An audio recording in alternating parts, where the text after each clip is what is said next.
Au début, ça avait bien commencé. Il y avait une bonne ambiance dans le groupe. Chacun avait son poste, l'entraîneur était vraiment là pour nous guider dans nos actions, et puis forcément, avec le temps, on s'entend plus avec certains qu'avec d'autres.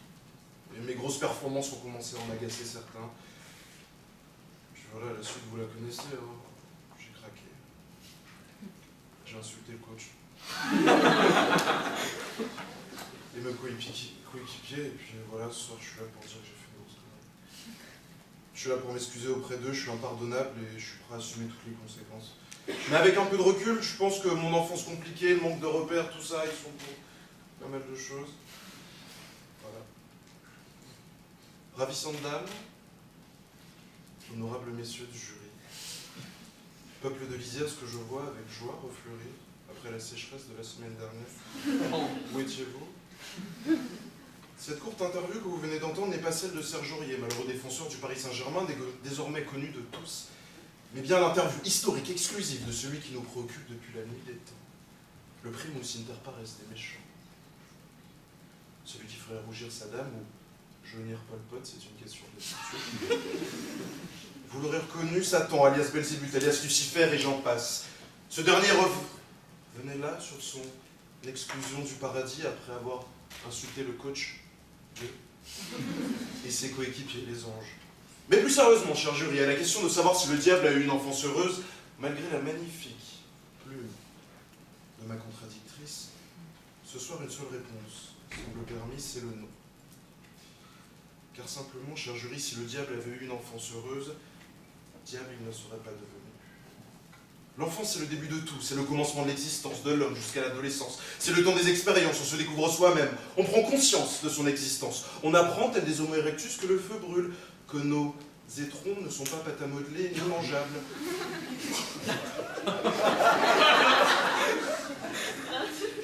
Et que notre mère nous aime plus que tout, prétexte à nous cacher, promptement, sous ses jupes aussi souvent que possible. L'enfance, c'est aussi le moment où se cristallisent nos traits de personnalité, ses dispositions ou carences de nos corps et esprits qui formeront à terme le moi. Aussi dur, mesdames et messieurs, que puisse être le fait d'imaginer le diable enfant, il a sans nul doute eu une enfance. Les livres ne mentionnent pas cette période de la vie du petit Lucifer, mais comme Martine a la mer, Martine va à l'école, Martine fait la cuisine, il y a sans nul doute eu un Lucifer apprend à voler. Lucifer apprend à faire des miracles. Lucifer apprend à bien mettre son ombrelle.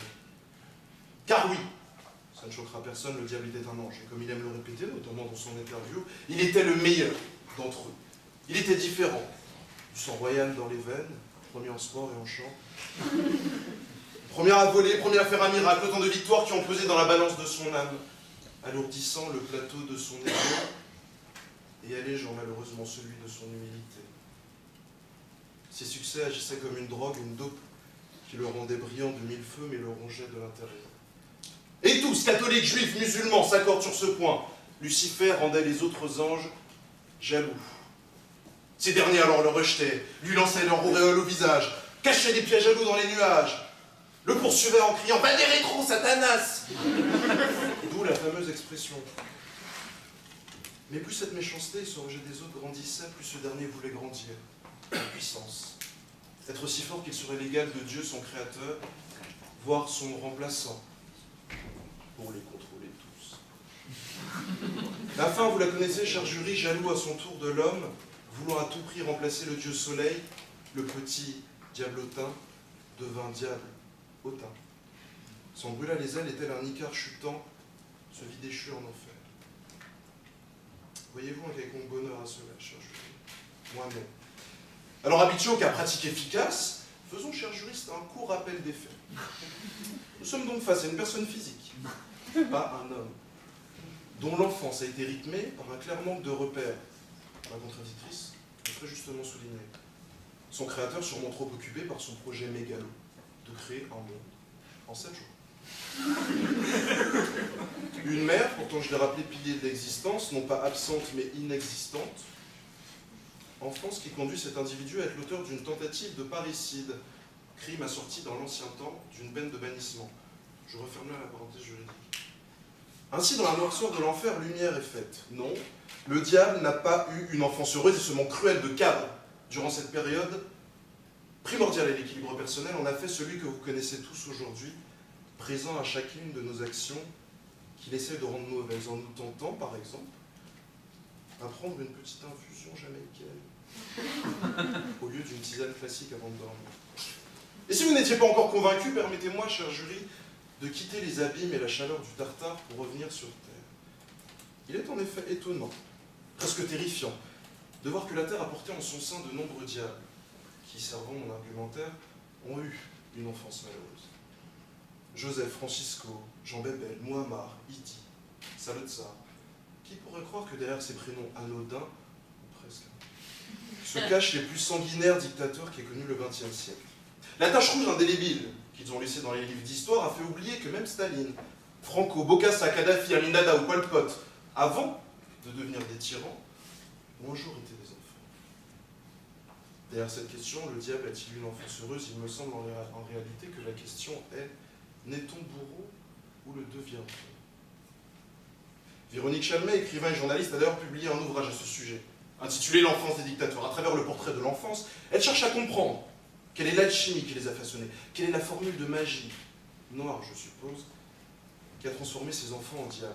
Et là encore, point de surprise, les abus physiques et moraux, l'absence de réelle autorité, un égo démesuré, blessé dès l'enfance et une grande intelligence reviennent pour chacun d'eux comme une redondance de l'horreur pour répondre à notre question. Non, le diable n'a pas eu une enfance heureuse. Alors je vois venir ceux qui, comme Henri de Monterland, penseront « En fait, le diable, ça en a compris. » Mais non, car comme le diable, nous sommes tous dans notre enfance un terreau propice au mal. Nous avons tous ces influences diaboliques, ces réflexes, qui trouvent leur origine à l'âge de la tétine. Moi, par exemple, qui fus bercé pendant 8 ans par les alizés de ma chère Guadeloupe, j'aurais pu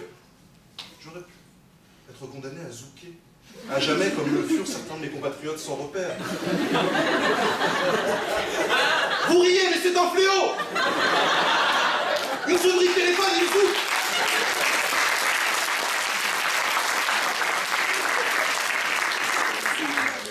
Un oiseau qui chante, il zouk! Bon, aucun bruit. Il zouk quand même! Il zouk quand même, probablement dans l'au-delà. Mais si chacun d'entre nous a une part de démon, un prince ou Belzébuth, ce petit côté chétan, l'important réside dans le contrôle de ce trait de personnalité. Car si vous ne le faites pas, comme Edmond Rostand vient de le décrire, ce mal s'emparera de vous, tel un lierre obscur qui circonvient un tronc. Il vous fera plier, roseau du mal, raison de la colère, vers le côté obscur. Alors non, je le répète encore, le diable n'a pas eu une enfance heureuse, et il participe à faire de ce monde parfois un champ d'horreur et de pleureuses.